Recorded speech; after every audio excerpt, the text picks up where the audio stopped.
Hello everyone, welcome to the session.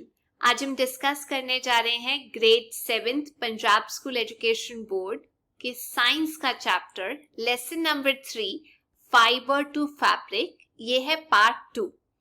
Part 1 के अंदर हम लोगों ने समझा था कि वूल को कैसे हम हासिल करते हैं और क्या सिर्फ वूल हमें शीप से मिलती है या और एनिमल्स भी हैं जो हम लोगों को वूल देते हैं।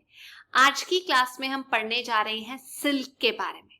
जी हाँ, जो सिल्क का फाइबर धागा हम लोगों को मिलता है वो एक एनिमल फाइबर है, एनिमल से हम लोगों को मिलता है।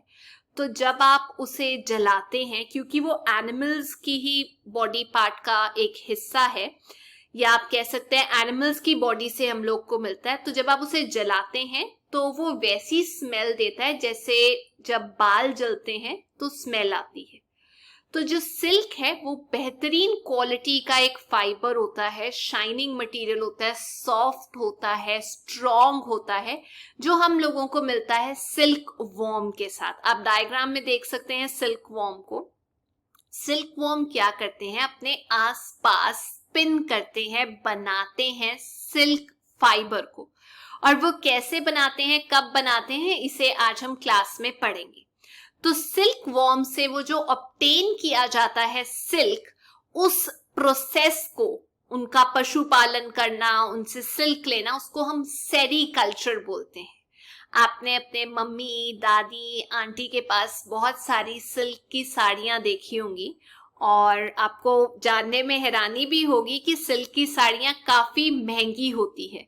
पर ये सिल्क है क्या? ये सिल्क मिलता है हम लोगों को सिल्क मॉथ से, उसके एक लाइफ साइकिल में जो वो काम करता है। तो चलिए पहले सिल्क मॉथ का लाइफ साइकिल देख लेते हैं कि क्या होता है। सबसे पहले क्या होता है, जो फीमेल सिल्क मॉथ है वो अंडे देती है, और वो अंडे कहाँ देती है? मलबरी ट्री पे। तो ये ध्यान रखिए, मलबरी ट्री के पत्तों पे अंडे दिए जाते हैं। तो सेकेंड स्टेप में क्या होता है, जब वो अंडे टूटते हैं उसमें से 2 हफ्ते बाद कम से कम लार्वा जैसा स्ट्रक्चर निकलता है, जो एक वॉर्म होता है। उसे हम कैटरपिलर बोलते हैं या सिल्क वॉर्म बोलते हैं। आप डायग्राम में देख सकते हैं, उसे हम लार्वा बोलते हैं जब वो निकलता है और वो जैसी शेप ले लेता है फिर सिल्क वॉर्म बन जाता है। धीरे धीरे उसका साइज जो है वो बढ़ना शुरू हो जाता है। तब ये कैटरपिलर रेडी हो जाता है नेक्स्ट स्टेज के लिए, क्योंकि ये मलबरी ट्री के जो पत्ते होते हैं वो खाता है। तो उसके बाद जब ये बड़ा हो जाता है तो नेक्स्ट स्टेज में जाता है प्यूपा की स्टेज। अब प्यूपा की स्टेज में क्या होता है, तो ये अपने मुंह से एक सब्सटेंस निकालता है, अपने सर को हिलाता रहता है और अपने आसपास उसे पूरा बांध लेता है। तो कैटरपिलर अपने आप को पूरे तरीके से कवर कर लेता है उस फाइबर से, उस प्रोटीन से जो वो अपने मुंह से निकालता है। तो वो जो स्ट्रक्चर बनता है उसको हम बोलते हैं कुकून, जिसमें वो फिर रहना शुरू कर देता है। कुछ देर के बाद उसकी डेवलपमेंट होती रहती है कुकून के अंदर अंदर ही। तो वो जो बाहर का स्ट्रक्चर है जो अपने मुंह से वो निकालता है, उसे हम सिल्क यान या सिल्क का थ्रेड बोलते हैं, जो हमें कुकून से मिलता है, जो सिल्क मॉथ का ऊपर वाला कवरिंग होती है। तो जो सिल्क का फाइबर होता है उसको हम यूज करते हैं सिल्क के कपड़े बनाने के लिए, जैसे वूल का फाइबर यूज किया था वूल के कपड़े बनाने के लिए। आप जान के हैरान होंगे कि जो सिल्क का जो यान है, जो स्ट्रक्चर है, वो इतना मजबूत होता है जैसे आप एक थ्रेड बना लें स्टील की, तो काफी मजबूत होता है वो। ये जो वैरायटी है सिल्क मॉथ की, ये काफी अलग होती है टेक्सचर वाइज। जब आप टच करते हैं, स्मूथनेस, कितनी शाइनी है, क्योंकि अलग अलग तरीके के सिल्क की ब्रीड्स होती हैं। जैसे वूल की अलग अलग ब्रीड्स थी, जैसे सिल्क की एक ब्रीड हो गई तसार सिल्क, मूंगा सिल्क, कोसा सिल्क। तो ये सब किस्म की जो सिल्क है वो मिलती उसी स्टेप पे है कुकून के, पर अलग अलग तरीके के मॉथ्स होते हैं, अलग अलग तरीके के सिल्क मॉथ्स होते हैं। तो जो मोस्ट कॉमन है, जो अक्सर हमें मिलता है, वो हमें मिलता है मलबरी सिल्क। वहां पे हमें सबसे बेहतरीन क्वालिटी भी मिलती है और उसी का जो कपड़ा होता है वो सॉफ्ट होता है, शाइनी होता है, इलास्टिक होता है।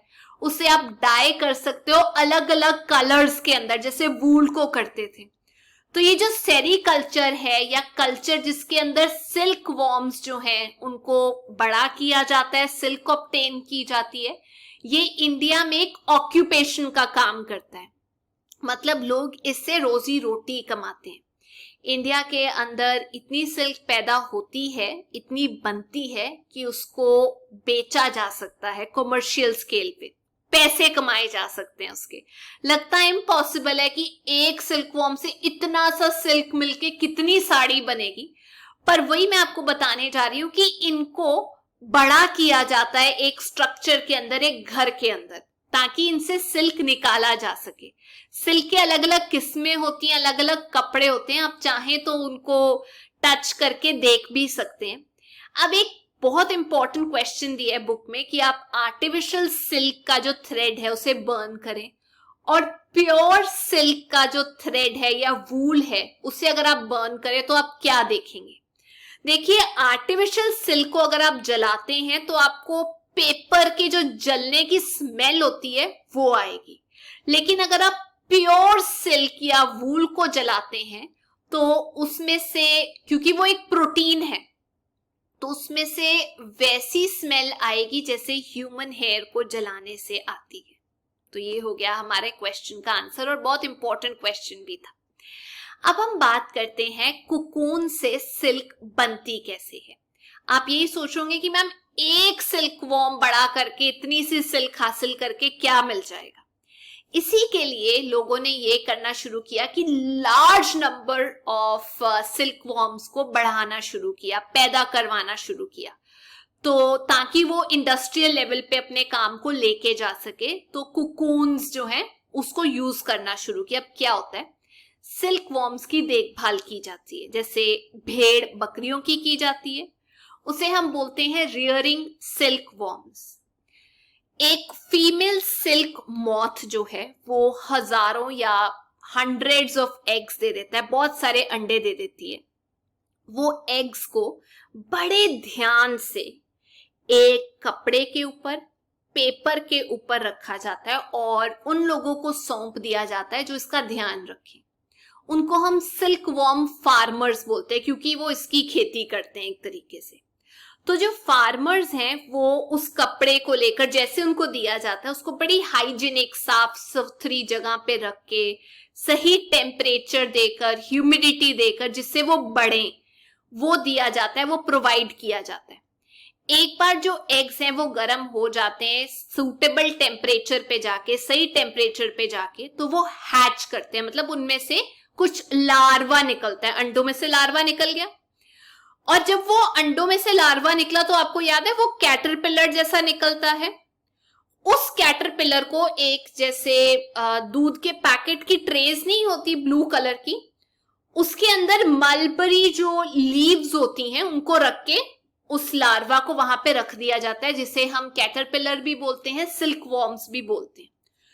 दिन रात वो मलबरी लीव्स खाते हैं और वो जो डब्बे हैं ब्लू कलर के या किसी और कलर के, उनको बैम्बू लकड़ी के स्ट्रक्चर पे रखा जाता है ताकि वो बाहर ना जाए। धीरे धीरे करके वो जब लार्वा की स्टेज से कुकून की स्टेज में जाते हैं 25-30 दिन के बाद, तो वो अपनी एक जगह ढूंढ लेते हैं बैम्बू के अंदर, लकड़ी के अंदर या ट्रे के अंदर, जहां पर वो अपना मुंह से निकालकर कुकून तैयार करते हैं। तो ये जो ट्रेस हैं उसके बाद कुकून वहां पर बन जाता है, मतलब वो कुकून तैयार हो गया, कुकून की स्टेज पे पहुंच गए। तो फाइनली जब ये पहुंच गए फिर इनको यूज किया जाता है। अब कैसे यूज किया जाता है? सबसे पहले कुकून के अंदर से हम सिल्क वॉर्म को बाहर नहीं जाने दे सकते, क्योंकि उससे जब वो कुकून टूटता है तो जो फाइबर है वो थुड़ जाता है, वो कम हो जाता है।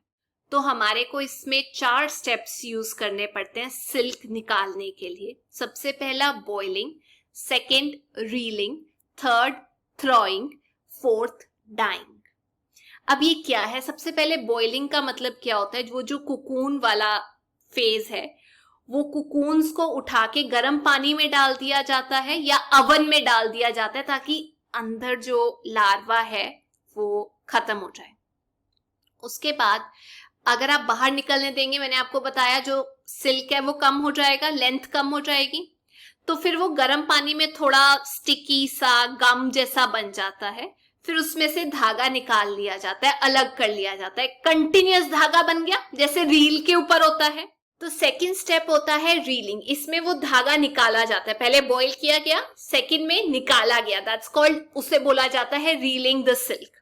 वो उसके लिए यूज की जाती हैं स्पेशल मशीन्स, ताकि धागे को बिना तोड़े अलग किया जा सके आगे यूज करने के लिए। थर्ड होता है थ्रोइंग। थ्रोइंग में क्या होता है, जैसे कॉटन को स्पिन किया जाता है, चरखे में डाला जाता है ताकि वो टूटे ना, ट्विस्ट ना हो, एक दूसरे में उलझे ना, वैसा ही थ्रोइंग वाला काम किया जाता है मशीनों के द्वारा, ताकि वो फाइबर जो है, इंडिविजुअल धागे जो हैं वो इंटैक्ट रहे, वो सही रहे, वो टूटे ना। और चौथे स्टेप में डाइंग की जाती है। डाई करना मतलब कोई रंग देना उस सिल्क को। आपके पास धागा आ गया, आप उसे अलग अलग रंग दे सकते हैं ताकि अलग अलग कपड़े बनाए जा सके, वीवर्स को दिया जा सके जो उसकी अलग अलग चीजें बना सके। तो ये हैं 4 स्टेप्स। तो ये थी आज की क्लास। मैं उम्मीद करती हूँ आपको आज का चैप्टर समझ आ गया होगा। जाने से पहले मैं आप लोगों से 2 क्वेश्चंस पूछना चाहती हूँ। क्वेश्चन नंबर 1 कि अगर आप आर्टिफिशियल सिंथेटिक सिल्क थ्रेड को जलाते हैं तो आप क्या एक्सपीरियंस करते हैं? और सेकंड क्वेश्चन, वो कौन सा स्टेप है जहां पर जो लार्वा है वो अपने मुंह से एक प्रोटीन, एक फाइबर निकालकर अपने आसपास एक शेल बनाता है, उसको हम क्या बोलते हैं?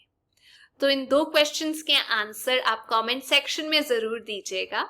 अगर आपको ये वीडियो अच्छा लगा, please make sure you like, share and subscribe. Till then, take care, bye bye.